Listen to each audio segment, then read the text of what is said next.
Hi, I'm Kaushik Mitra, and I'm here at the FirstBridge Business School. I'm Rajeev Roy. I'm director of FirstBridge Business School, and with Kaushik today, So let's kick it off with what career advice would you completely disagree with? A career advice that you've always heard. the first one. Most people prefer to join large established companies. They would love to join a Unilever. They would love to join a Asian Paints. There's a lot of learning value from a large organization. There obviously is. Your learning curve is far steeper if you're in a smaller organization, something which is around 80 to 500 people. Aren't we looking for security, brand, and money? Isn't that important? Yeah. In fact, many of the students they tell me, no, sir, first job, let me do it with the brand so that once I have that stamp, then I can go elsewhere. But now, if you look in the job market, somebody who has worked, let's say, early days at Sugar or somebody who has worked early days as a Snowflake, they have so much more market value. And of course, there's so much more learning than, let's say, somebody who has been working with the Asian Paints or with P&G for so many years. A known place would have been better than an unknown place. Of course, the choices were limited. The other thing that's made a difference is I don't think we had those choices. We were always told, which now I realize is a little bit of a myth. Get a job, work hard, and particularly finance folks I've seen. We are we go through the CA program. It's a hard grinding program, and it's ingrained in us that you've got to work hard, turn on the lights in the morning, turn off the lights at night, and that is going to pave the way for career success.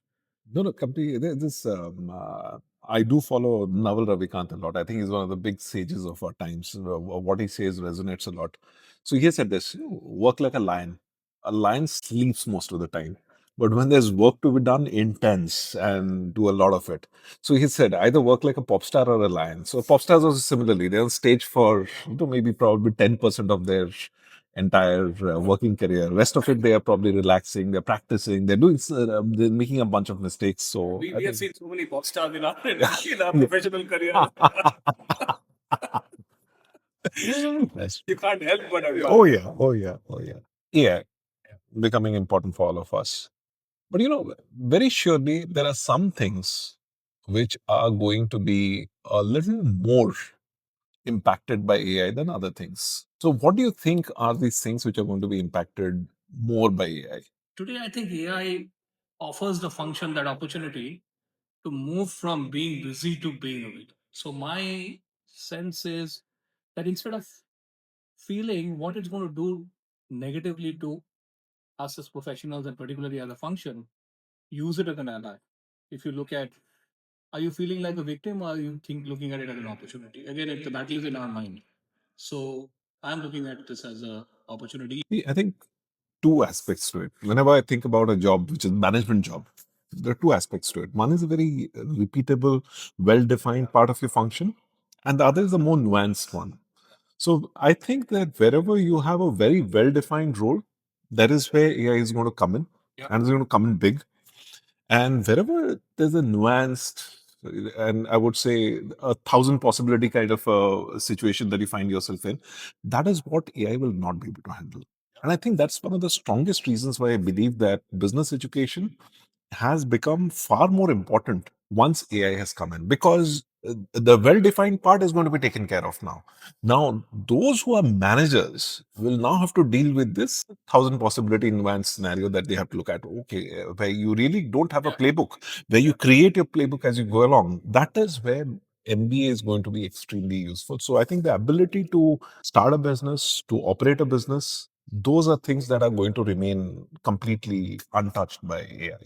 I resonate with what you're saying. I mean, we are already seeing that. I mean, Yeah. the bread and butter routine stuff, we are going to have so much of free time to focus on what?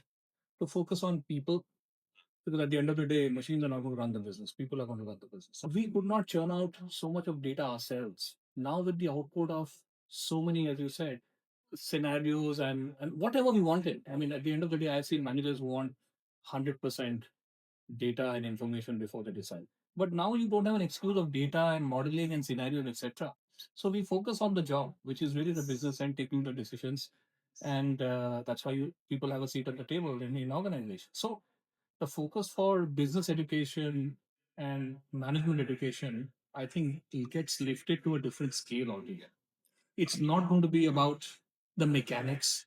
It's Yeah. going to be more right brain than left brain right now.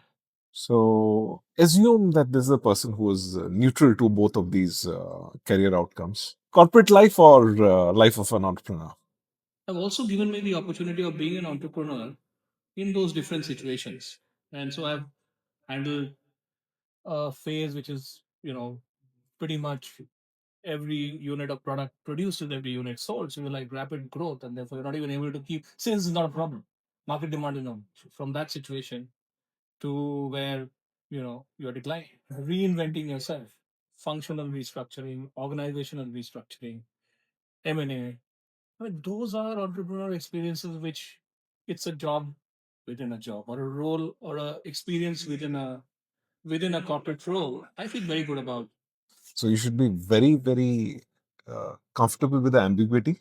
I won't even say risk right now. So the ambiguity and then the ups and downs. So Rajeev, if you were 22 and if you had 50,000 rupees, what would you do?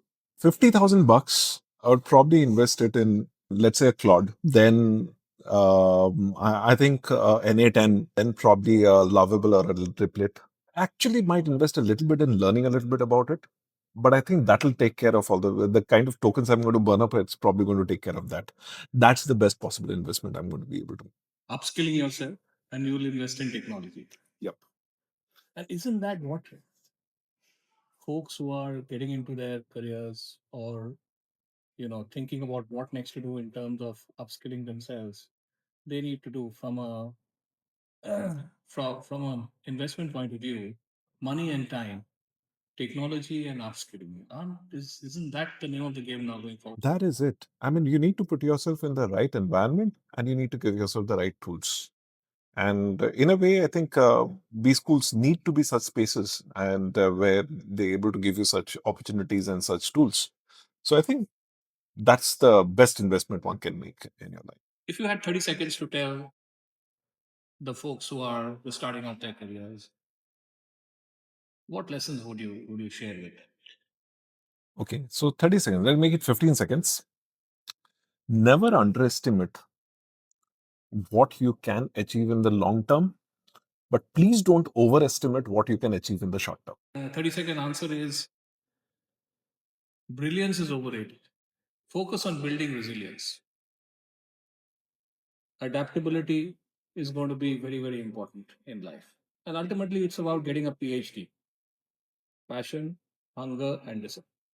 Thank you very much. It was lovely being here. Great, fantastic, Raju. Great, candid conversation. The corporate leader versus the entrepreneur. That question we did not. We will save for the next time. We'll save it for this.